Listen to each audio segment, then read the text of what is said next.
রাজীব চৌধুরী বহরমপুর থেকে আমাদের প্রতিনিধি এবং অন্যদিকে দুর্গাপুর থেকে আমাদের অপর প্রতিনিধি মনোজ বন্দ্যোপাধ্যায় রয়েছেন। দীর্ঘ লাইন আমরা দেখতে পাচ্ছি রাজীব, এই মুহূর্তে বহরমপুরে মানুষজন যারা দাঁড়িয়ে রয়েছেন, অপেক্ষায় রয়েছেন, কি বলছেন তারা?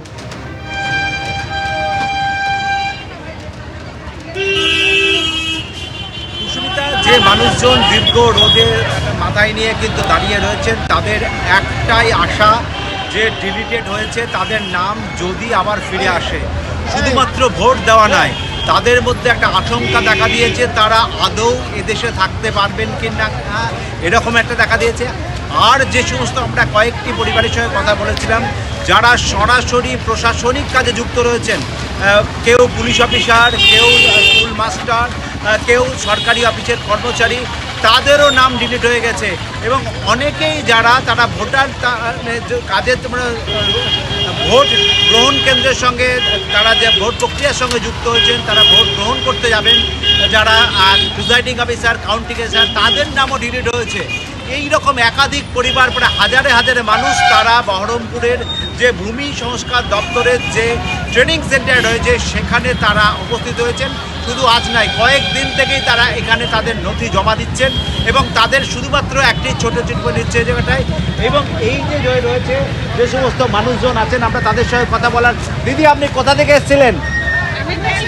হ্যাঁ, বেলডাঙ্গা থেকে এসছেন। আপনার নাম কি হয়েছে? ভাগ্নির নাম হয়েছে, ডিলিট হয়ে গেছে।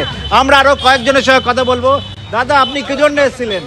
আমাদের নাম ডিলিট করে দিয়েছে। প্রথমে মানে ছিল বিচারধানী ছিল, দিয়ে এখন ডিলিট।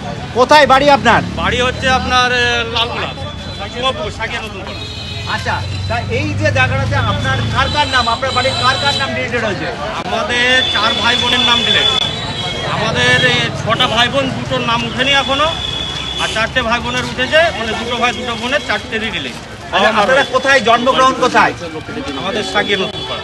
আগে নতুন পাড়া কোন ব্লকের? লালগুলা। আপনাদের এর আগে 2001-এর যে ভোটার লিস্ট তাদের নাম ছিল? বাবার আছে, বাবা মায়ের আছে। আপনার বাবার নাম আছে না ডিলিট হয়ে গেছে? বাবার নাম রয়েছে। আপনারা কি আপনি লালগোলা যেহেতু বাংলাদেশের বর্ডার, সেজন্যই কি ডিলিট হলো? সেটা এবার আপনারা বলতে পারবেন। কি করবেন এখন, কি করবেন? আমরা চাই যে কি আমরা যেন ভোট দিতে পাই, আমাদের নামটা যেন সবারই উঠে। আর তো সময় নেই, আজকে আপনি আবেদন করলেন, কিভাবে আপনি ভোট দেবেন?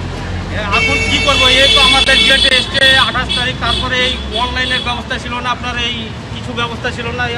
আপনাদের তো হয়রানি হচ্ছে না? একাধিকবার আসছেন। হ্যাঁ, প্রচুর হয়রানি, আমাদের খাওয়া নেই, দাওয়া নেই, খালি এই হয়রানি সব মানুষের। কি নাম আপনার? দীর্ঘক্ষণ ধরে লাইনে অপেক্ষা করতে হচ্ছে, হয়রানি শিকার হচ্ছেন ভোটাররা, কিন্তু এমনটাই বলছেন। সাপ্লিমেন্টারি তালিকা ইতিমধ্যেই কিন্তু সামনে এসেছে, আপনারা জানেন। শুধু তাই নয়, যাদের নাম বাদ গিয়েছে তারা কিন্তু এবার ট্রাইব্যুনালে আপিল করতে পারেন। ইতিমধ্যে অনলাইন অ্যাপ্লিকেশন কিন্তু শুরু হয়ে গিয়েছে এবং অফলাইনের জন্য মানুষজনের এই লম্বা লাইন। দুর্গাপুরে আমি আপনাদের এবার নিয়ে যাই, আমাদের প্রতিনিধি মনোজ বন্দ্যোপাধ্যায় রয়েছেন। মনোজ, এখানেও দীর্ঘ লাইনে অপেক্ষা করছেন মানুষজন, কি বলছেন তারা? একদমই তাই, তোমাকে দেখাবো। দেখো, আমরা সকাল 10টা থেকে এখানে রয়েছি এবং তখন থেকেই কিন্তু এই যেরকম লাইন তোমাকে দেখাবো, এই রকম লাইন কিন্তু তখন থেকেই আছে। লোক এগোচ্ছে, ফর্ম তুলছে, ফর্ম তুলে জমা দিচ্ছে এবং তারপরও আবার লম্বা লাইন, সেই কিছুক্ষণ পর পর এরকম লম্বা লাইন পড়ে যাচ্ছে 100, 150, 200 জনের।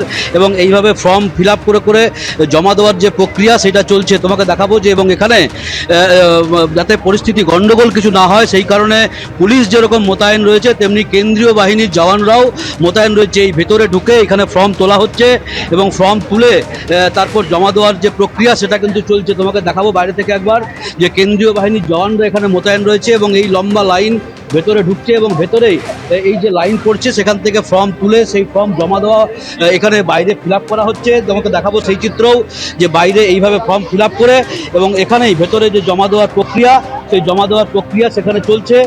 এই যে দুর্গাপুরের ভগৎ সিং স্টেডিয়াম, মূলত দুর্গাপুর পূর্ব এবং দুর্গাপুর পশ্চিম এই দুই বিধানসভার ফর্ম ফিল আপ প্রক্রিয়া এখানে চলছে এবং সকাল থেকে প্রচুর মানুষজন, অনেক বয়স্ক মানুষজন তারাও আসছে এবং নির্ধারিত যে নথি, সেই নথি কিন্তু তার সাথে নিয়ে এসে সেই ফর্মের সাথে নিয়ে এই জমা দেওয়ার প্রক্রিয়া ট্রাইব্যুনালে যে অভিযোগ সেটা তারা সেই প্রক্রিয়া চলছে ভেতরে, এবং তারপর এই মানুষ জমা দেওয়ার পর আবার সেই বাইরে বেরিয়ে যাচ্ছে এবং সেই আবার কিছু লোক মানুষ এসে ভিড় করছে। এই প্রক্রিয়া কিন্তু সকাল থেকে দুর্গাপুর ভগৎ সিং স্টেডিয়ামে চলছে এবং এখানে পুলিশের লোকরাও কিন্তু সাহায্য করছেন, যেটা জানার চেষ্টা করছে তারা কেউ সেই হেল্প করে দেওয়া হচ্ছে পুলিশের পক্ষ থেকে, যে কিভাবে কি করতে হবে সেটাও কিন্তু জানিয়ে দেওয়া হচ্ছে এই দুর্গাপুরের ভগৎ সিং স্টেডিয়ামের বাইরে। সেই চিত্রই কিন্তু দেখা যাচ্ছে সকাল থেকে।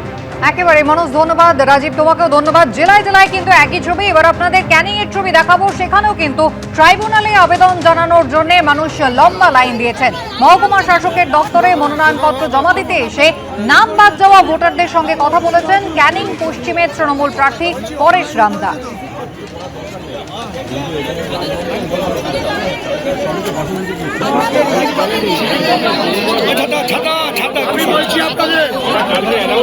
আমি বলছি যদি আপনাদের অনলাইনে করে থাকেন তাহলে আপনাদের অফলাইন করার দরকার নেই, আর যারা অনলাইনে করেননি তারা অনলাইনে জমা দিয়ে আসবে।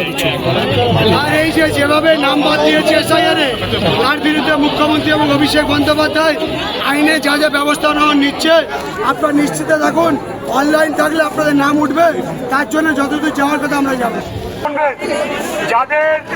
যারা এই এলাকার মানুষ, এই এত গরমের মধ্যে আপনারা যে কষ্ট করেছে দাঁড়িয়েছেন, যেভাবে আপনারা ভারতবর্ষে আপনাদের নামটা বাদ দিয়েছে কেন্দ্রীয় সরকার, তাদের নির্বাচন কমিশন, আপনারা যারা যারা অনলাইনে ফর্ম ফিল আপ করেছেন নাম তোলার জন্য, তারা আর এখানে দাঁড়াবেন না। যারা অনলাইন করেনি তারা অফলাইনে জমা দিন, কারণ আপনারা যে কষ্ট দীর্ঘ 2.5 মাস ধরে যে কষ্ট হচ্ছে, তার জন্য রাজ্যের মুখ্যমন্ত্রী এবং আমাদের নেতা অভিষেক বন্দ্যোপাধ্যায় বলেছেন,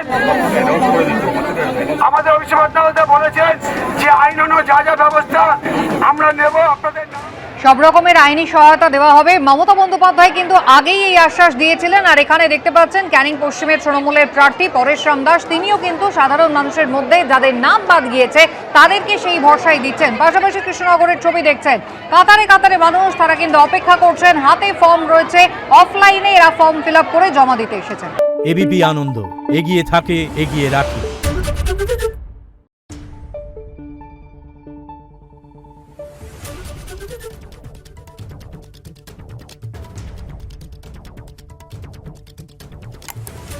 Thank you.